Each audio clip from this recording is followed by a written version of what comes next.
मुलाकात करा दी तो उन्होंने वजीर आजम साहब ने बकौल सीएम के पी कहा कि मैं पूछ के बताऊंगा। किससे पूछ के बताना था? वो वजीर आजम साहब बाख्तियार नहीं है मुलाकात कराने? मेरे ख्याल से ये मनगढ़ंत बात है, ये बिल्कुल अपने से इजाद की हुई बात है। वजीर आजम ने किसी से नहीं पूछना था, ना वजीर आजम को किसी से पूछने की जरूरत है।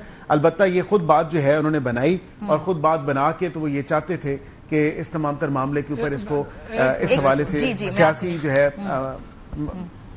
रंग दिया जाए। सियासी हवाले से वो चाहते थे कि इसको सियासी रंग दिया। जी शौकत यूसुफ से आप कुछ कहना चाहते हैं? फिर मैंने आपसे एडवाइजरी काउंसिल का भी पूछना है कि भाई ये क्या तरीका है सूबा चलाने का? जी ये अभी मेरे साथ एक शो में वफाकी वजीर बैठे हुए थे। उन साहब ने कहा है कि प्राइम मिनिस्टर ने उनसे कहा कि मैं पूछ कर बताता हूं, लेकिन उसका ये मतलब नहीं था जो पीटीआई निकाल रही है। अच्छा, तो मैंने उनसे कहा कि ठीक है, वो तो सीएम ने भी कुछ मतलब तो नहीं निकाला। उन्होंने भी यही जवाब दिया कि जी उन्होंने कहा कि मुझे पूछ कर। अब ये कह रहे हैं कि इन्होंने कहा ही नहीं है। तो पहले तो ये आपस में बैठ के प्राइम मिनिस्टर से मुलाकात तो कर ले, उनसे पूछ तो लेना कि बोला है कि नहीं बोला है। उन्होंने तो बड़े दावे के साथ कहा, उन्होंने कहा मैंने प्राइम मिनिस्टर से पूछा अभी कि जी आपने ये बात की। उन्होंने कहा मैंने कही है, लेकिन मैंने इस सेंस में नहीं कही है। तो भाई सेंस तो आप खुद निकाल रहे हैं ना, हम तो नहीं निकाल रहे हैं। हमने तो यही कहा है कि जी हमें मिलने दे। आपने कहा कि मैं पूछ कर बताता हूँ। तो लेकिन यूसुफ भाई साहब, ये तो फिर आप उनका काम इतना आसान कर रहे हैं। सर आप एक सेकंड, आप इनका काम इतना आसान कर रहे हैं। आप कह रहे हैं कि जब तक खान साहब से मुलाकात नहीं होगी हम गाइडलाइन नहीं लेंगे, आगे नहीं बढ़ सकते। तो वो तो फिर इसको सियासी तौर पे आपकी मुलाकात नहीं होने देंगे। तो सूबा तो आपने चलाना है सर, कोऑर्डिनेशन कुछ आपने भी कायम करनी है। गंडापुर साहब भी कुछ ना कुछ चला ही रहे थे मामला इन तमाम सूरत हाल के दरमियान। नहीं, सुबह चल रहा है। देखें सुबह चलेगा इंशाल्लाह, सुबह की बात नहीं। देखें हमें पूरी कैबिनेट अभी बनानी है। अब आप देखें कि कैबिनेट जो है वो डिसॉल्व की गई है। तो जब डिसॉल्व की गई, किसने डिसॉल्व की? इमरान खान ने की है ना जी। और नई कैबिनेट भी इमरान खान ने बनाई है ना। तो जाहिर है उससे मुशावरत करना में क्या बात है। दूसरी बात यह कि इन्होंने तो बड़ी आसानी से बात कर ली ना कि प्राइम मिनिस्टर ने फोन कर लिया और बस एक अच्छी शुरुआत हो गई।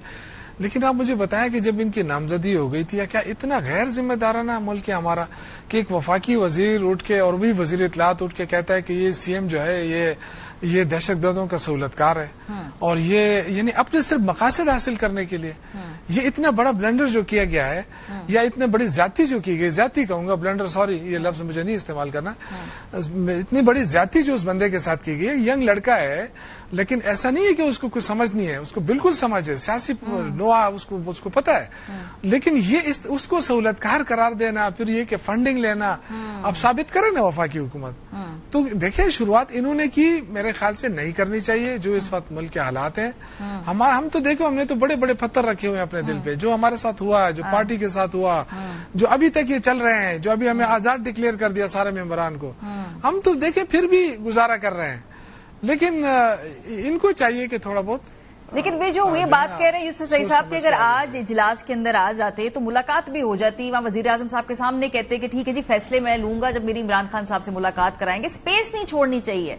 पार्लियामेंट में भी आप स्पेस छोड़ देते हैं, हर जगह कमेटियों में आप स्पेस छोड़ देते हैं, हाई प्रोफाइल इजलास में आप स्पेस छोड़ देते हैं। ठीक है, मैं इस पे बिल्कुल, अगर मैं खुद होता तो मैं इसी तरह करता। लेकिन जाहिर है अब हर एक अपना अपना फैसला है। उसका यही फैसला है कि मैं खान से मिलूंगा तब जाके बात करूंगा। तो मेरे ख्याल से देखिए हमें मुल्क का मफाद सबसे ज्यादा अजीज है ना। अगर मुल्क का मफाद अजीज है तो ये छोटी सी ख्वाहिश पे क्या है? मतलब अब ये कह रहे हैं ये कोई होटल है। ये जब इनकी जरूरत पड़ती है तो आपने खुद कहा कि आजम साथी साहब को 7 बजे जेल के दरवाजे खोल। अगर मुल्क का तो क्या ये मुल्क का मफाद अजीज नहीं है? हम नहीं चाहते कि ठीक है, मुल्क के मफाद में